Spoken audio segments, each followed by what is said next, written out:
Hey there guys, and welcome back to more Beyond Sol. I decided to start this episode mid-FTL jump, and I thought we might have quite a zen episode today, purely because there's not much to do in this game at this point. I did want to talk about the new dev blog that the developers have put out, and while we do that, we're going to be mining some thorium, because we are all out of thorium. We desperately need it. Gaia League just went to war with everyone and got owned, and now they're going to war New Paris. So it looks like we're going to get involved in a war as well during this. Right, let's get rid of him first.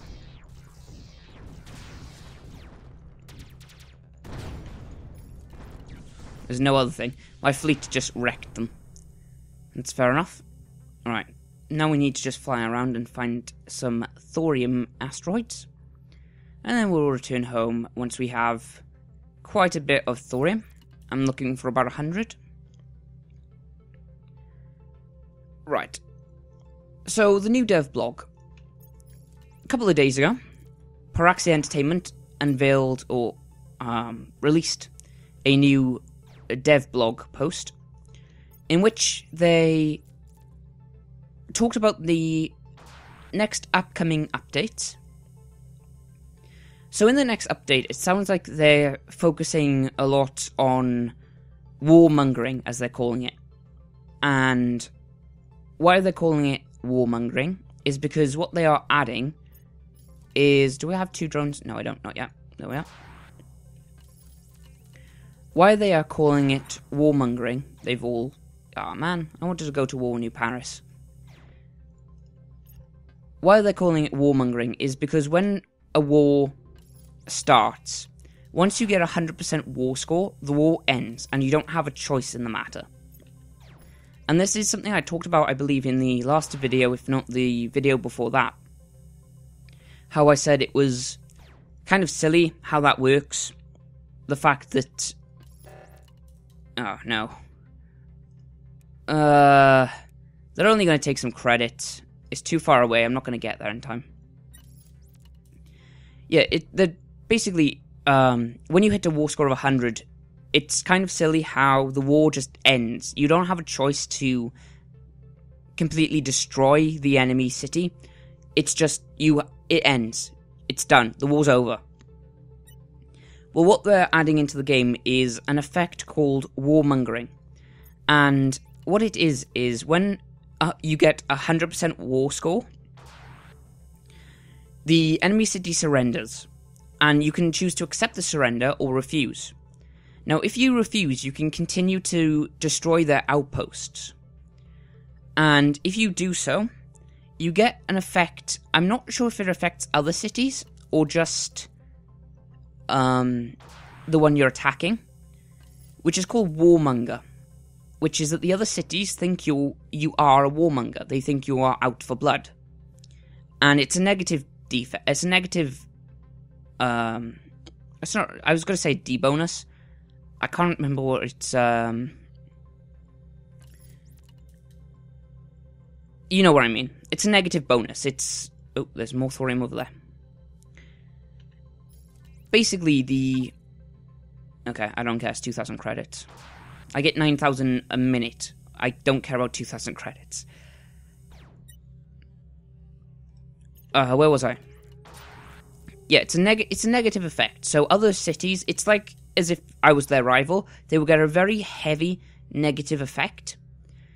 And hence you being a warmonger means that other cities are more prone to attacking you. They don't want you in their their system. And I think this is a great way of doing it. In addition to this, in other updates, I'm not sure if they're in the same update, it sounds like they're planning on separate updates. They're going to work on the reserve a bit more. Now, this is something that I'd seen happening for quite a long time. And that is, when you have ships in your city's reserves, if your outposts get attacked, those ships do nothing. They don't function. They just sit in the city, they don't defend at all. Well, in an update coming soon, the developers of Beyond Sol are going to add in what they call military outposts.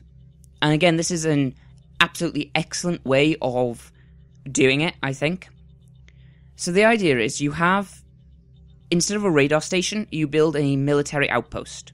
And the military outpost doesn't cover one sector. If you build a military outpost, you control sectors within a radius of it. So, if I look at the map, say I put one here, I might control this sector, all of these without radar stations. Or because I have one military base here.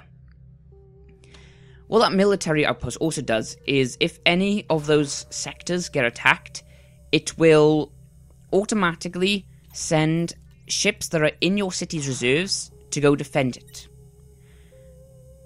An issue I have with this, and that's more about how they implement it, and I'm not completely sure how they're going to do that until the update comes out, is what ships it will send to go defend it.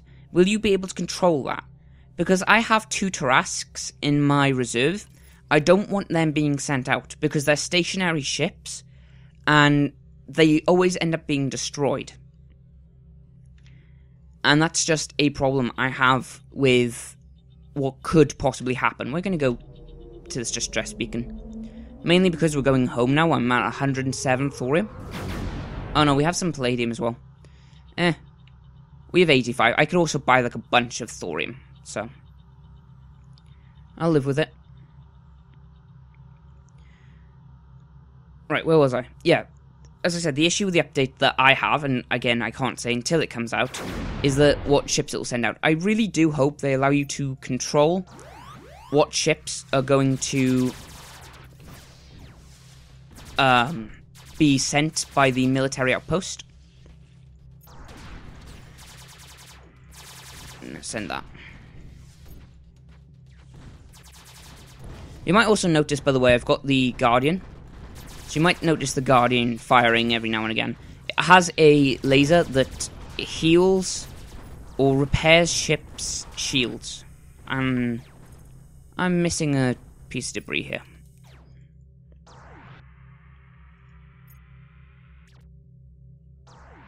There you go. See, that's the Guardian going off. I find that if you have both the Guardian and the Charb Disc in your fleet, that your fleet very rarely takes damage, like, yeah, basically. The reason being, of course, that the Guardian repairs shields, so that if there are any damaged shields, they're usually back to full in no time. And the Charb Disc point defense drone system means that nothing hits anything, or very rarely hits anything. Of course, there's a cooldown to it, so some things are going to hit, and also it doesn't defend from absolutely everything.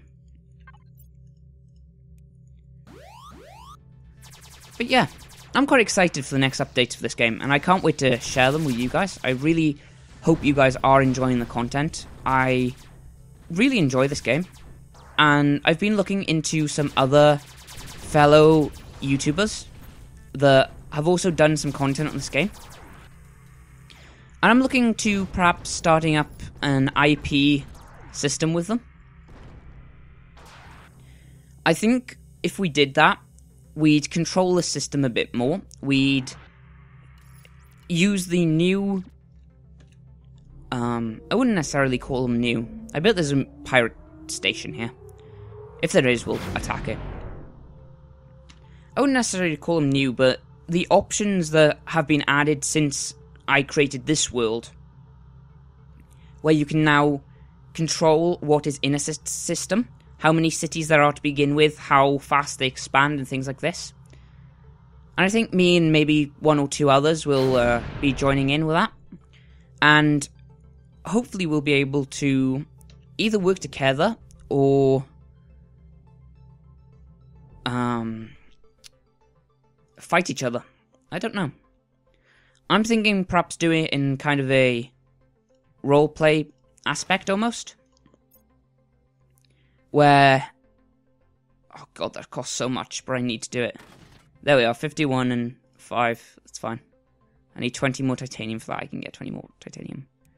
Right, let's thorium, sell palladium, sell that. Go to here, sell that.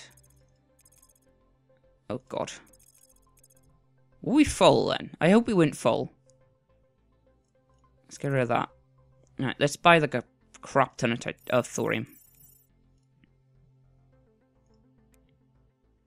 And we're still at 74 because of course we are. And none of our ships have taken damage, which is exactly what I like to see. Loadout. So we could upgrade a weapon system if we wanted to here. And I might do that. I'd like to upgrade this more.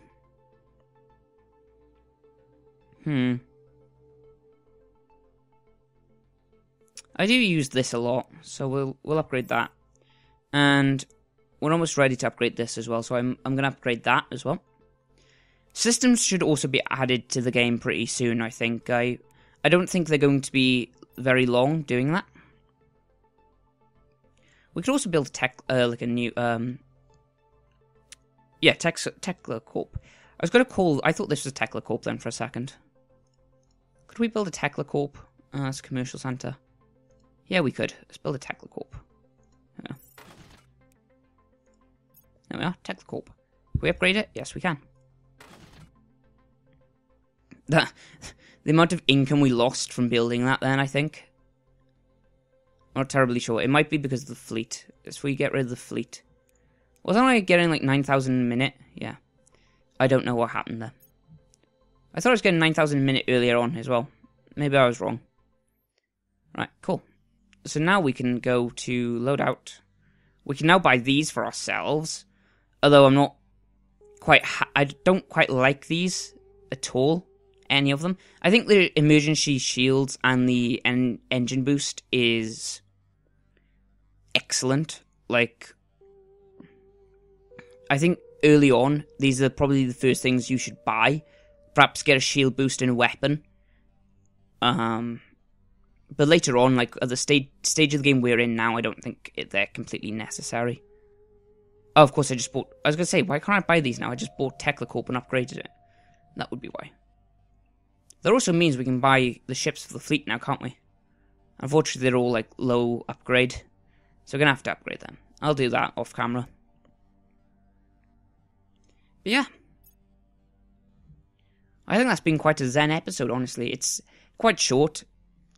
Again, there's not very much we can do right now. It's just build up the city, earn as much as we can. I'm going to have to build another power station and fully upgrade it. And I'm going to have to build a ton more population centers.